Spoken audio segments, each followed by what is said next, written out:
जय श्री कृष्णा। राधे राधे। पुत्राधा एकादशी व्रत की सभी भक्तजनों को शुभकामनाएं करती हूँ। एकादशी व्रत करने वाले सभी भक्तजनों को मेरा नमस्कार है। आज मैं सुनाने जा रही हूँ पुत्राधा एकादशी की व्रत कथा। चले हम सभी मिलकर पुत्राधा एकादशी व्रत कथा का श्रवण करते हैं। पहला, एक दिन पहले दशमी तिथि को रात्रि में सात्विक भोजन करें। तामसिक चीजें मांस, मदिरा, लहसुन, प्याज आदि से दूर रहे। व्रत का मन में संकल्प करें कि कल एकादशी का व्रत रखेंगे। दूसरा, प्रातः काल एकादशी तिथि को सूर्योदय से पहले उठकर स्नान करें और साफ वस्त्र पहने। पूजा स्थान को स्वच्छ करें और वहाँ कलश स्थापित करें। विष्णु भगवान की मूर्ति या चित्रा चौकी पर स्थापित करें। दीपक जलाएं और धूप अर्पित करें।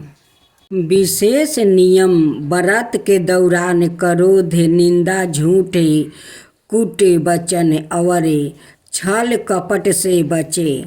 तुलसी दल के बिना भगवान विष्णु की पूजा अधूरी मानी जाती है। जो संतान प्राप्ति की इच्छा रखते हैं उन्हें विशेष श्रद्धा से यह व्रत करना चाहिए।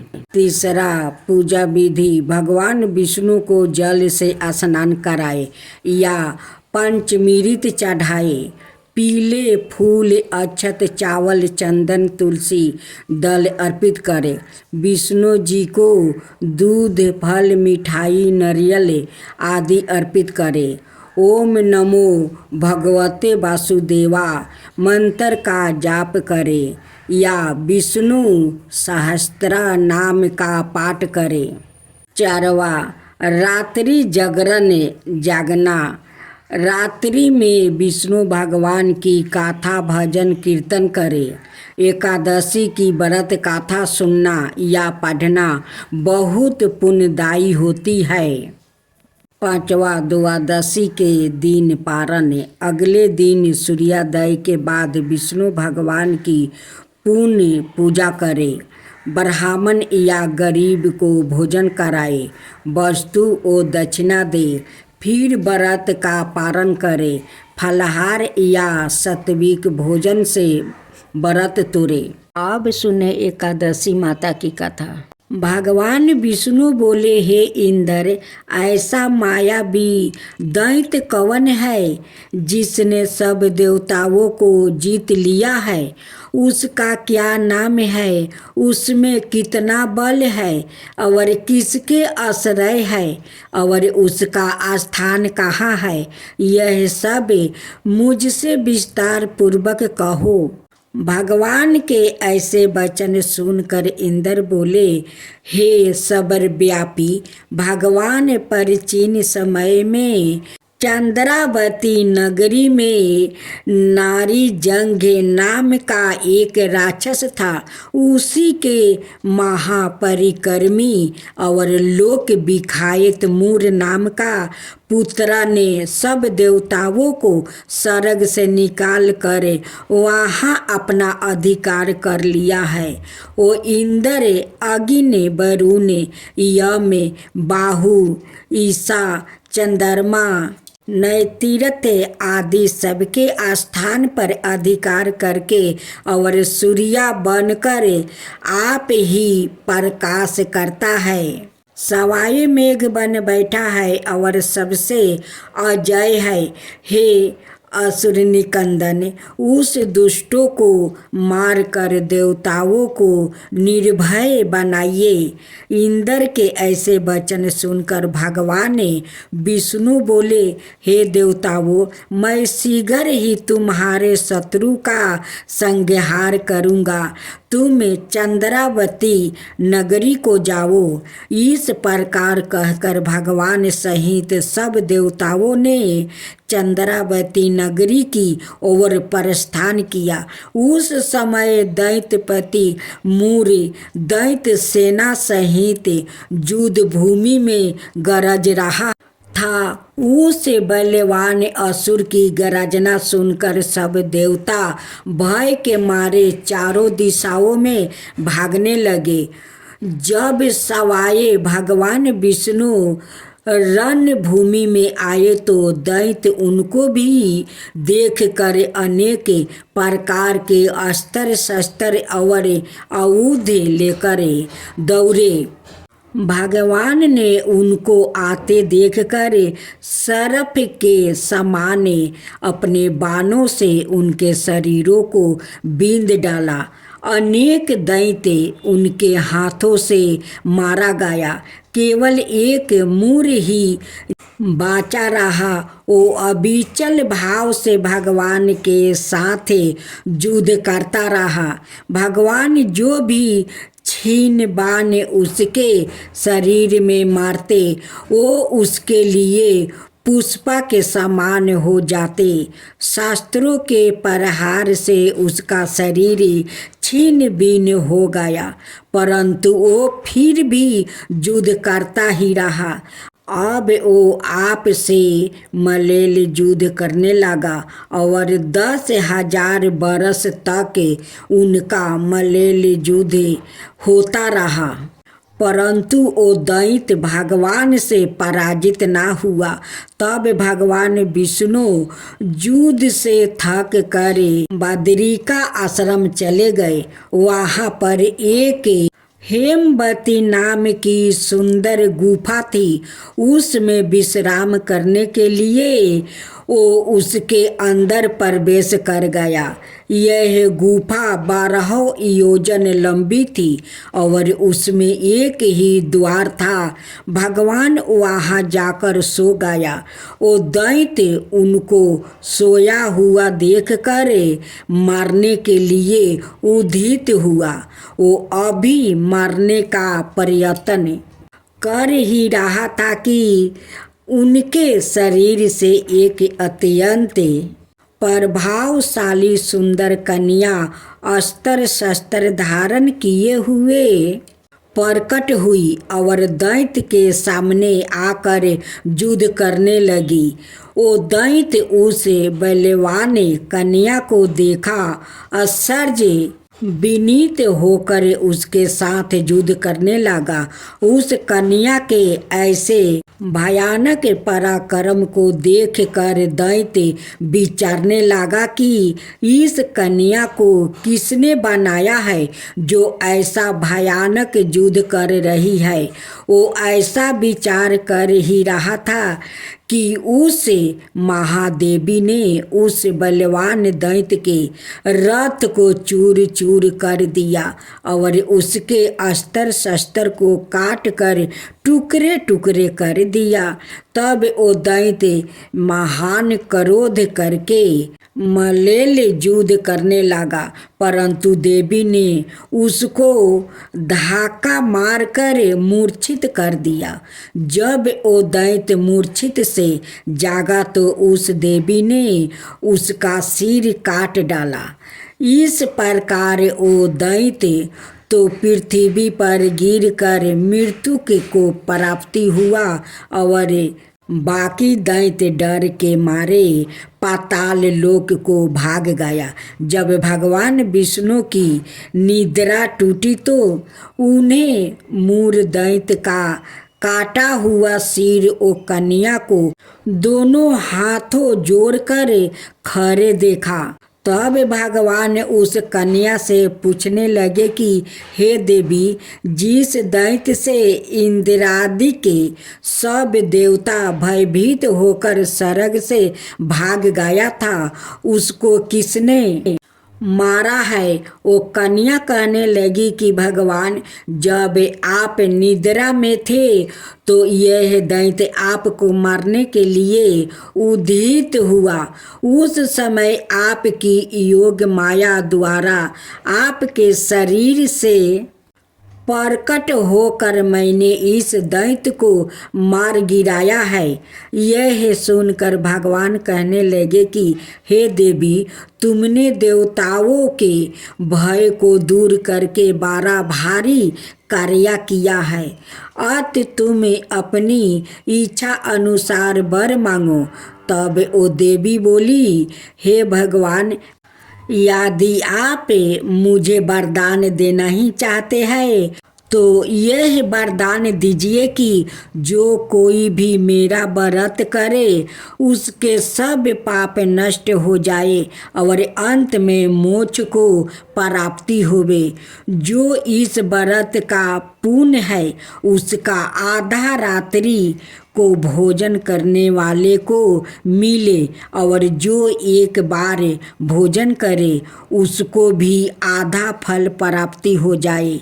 मनुष्य भक्ति पूर्वक मेरे व्रत में एक बार भी भोजन ना करे उसको धर्म धन और मुक्ति प्राप्ति हो।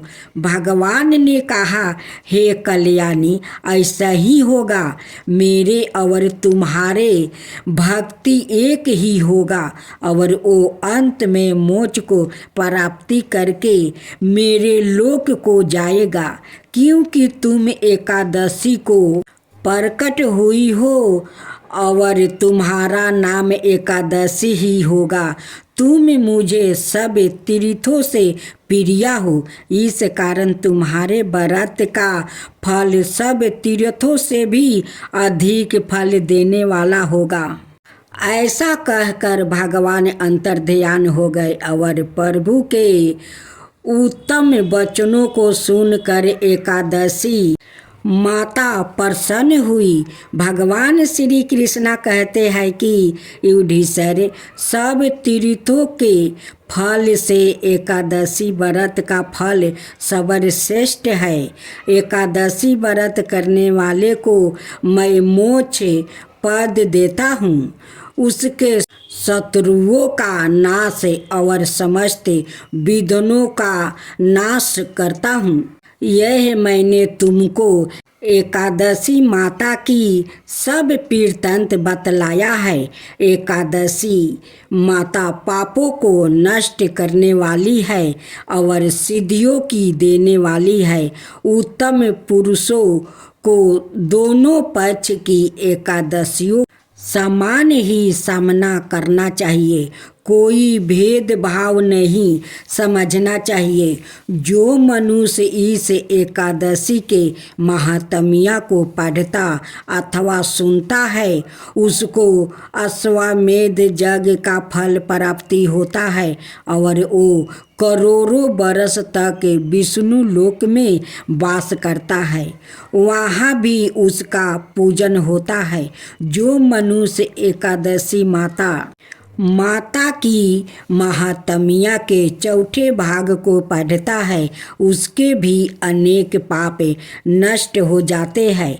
विष्णु धर्म के बराबर दूसरा कोई धर्म नहीं है और एकादशी व्रत के समान और कोई दूसरा व्रत नहीं है। पहले की बात है।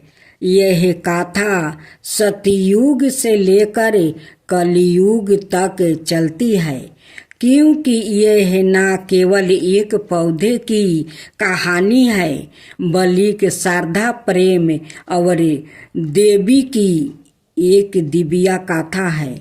जिस पौधे को हम आज तुलसी माता कहकर पूजते हैं उसकी गाथा गहराइयों में एक स्त्री का महानता, उसका त्याग और उसका सतीव्रता प्रेम छिपा है। मैया देवी तुलसी का पूर्व जन्म की गाथा। बहुत पहले एक महान और अत्यंत पतिव्रता स्त्री थी।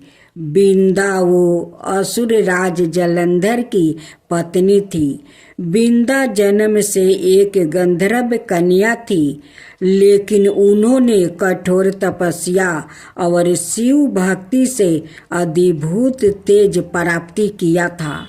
उनके पतिव्रता धर्म और तपस्या के बल से उनका पति जलंधर, जो एक असुर था, अमेराता जैसे बलशाली बन गया था। यहाँ तक कि देवताओं को भी उसे हराने में कठिनाई हो रही थी।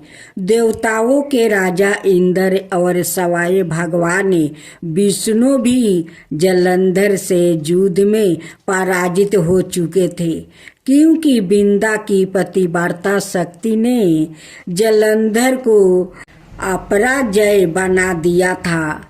भगवान शिव, ब्रह्मा और अन्य देवताओं ने विचार किया कि जब तक बिंदा की पतिव्रता शक्ति बनी रहेगी तब तक जलंधर को कोई पराजित नहीं कर सकता। अंत भगवान विष्णु ने अपनी माया का प्रयोग करने का निर्णय लिया। बिंदा हर दिन जलंधर की रक्षा के लिए कठोर व्रत रखती थी और भगवान विष्णु का ध्यान करती थी। एक दिन जब जलंधर युद्ध में गया हुआ था, भगवान विष्णु जलंधर का रूप लेकर बिंदा के समक्ष प्रकट हुए। बिंदा ने उन्हें अपना पति समझकर पूजन और सेवा की। जैसे ही बिंदा ने अपना व्रत तोड़ा, उसकी पतिव्रता शक्ति छीन हो गई। उसी समय युद्ध भूमि में जलंधर मारा गया। जब बिंदा को सच्चाई का ज्ञान हुआ कि जिनके चरणों में उसने सेवा की है वो उसके पति नहीं बल्कि भगवान विष्णु थे, तब उसका हृदय चूर चूर हो गया। उसने विष्णु जी को बहुत भारी श्राप दिया। हे विष्णु, तुमने मेरी पतिव्रता धर्म का अपमान किया है। आज से तुम पत्थर के बन जाओगे। यही श्राप है जिसके कारण विष्णु जी शालिग्राम में शिला रूप में पूजने जाने लगे। बिंदा ने फिर अग्नि में प्रवेश कर लिया और अपनी देह त्याग दिया। भगवान विष्णु को अपने कर्म का बहुत दुख हुआ। उन्होंने वरदान दिया, हे बिंदा, तुमने जो प्रेम, निष्ठा और भक्ति दिखाई है वो अमर रहेगी। मैं तुम्हें एक पवित्र पौधे के रूप में इस संसार में पुण्य जन्म दूंगा। लोग तुम्हें तुलसी कहकर पूजेंगे और बिना तुम्हारे पते के मेरा पूजा कभी पूर्ण नहीं होगा। एक और कथा के अनुसार जब तुलसी माता का पूर्व जन्म एक पौधे के रूप में हुआ, तब शालिग्राम में रूपी विष्णु से उनका विवाह संपन्न हुआ। इस विवाह को आज भी तुलसी विवाह के रूप में कार्तिक मास की शुक्ल पक्ष की एकादशी या द्वादशी को मनाया जाता है। यह विवाह प्रतीक है प्रेम, क्षमा और ईश्वर से पूर्ण मिलन का। आज तुलसी माता को हिंदू धर्म में अत्यंत पवित्र माना जाता है। उनकी पूजा करने से पाप दूर होता है, मन शुद्ध होता है, घर में लक्ष्मी जी का वास होता है। मृत्यु के समय तुलसी पत्र और गंगा जल से मोक्ष की प्राप्ति होती है। तुलसी माता को केवल एक पौधा समझना भूल होगी। वो तपस्या, नारी शक्ति और देवी की मूर्त रूप है। जहाँ तुलसी होती है वहाँ भगवान विष्णु का वास होता है। वृंदावनी तुलसी जब पत्थर को हरती है, प्रेम में छल भी प्रभु के चरणों छू लेती है। जिस नारी ने दिया धर्म को इतना ऊंचाई आस्थान, वही बनी देवी की पूजा की प्रथम पहचान।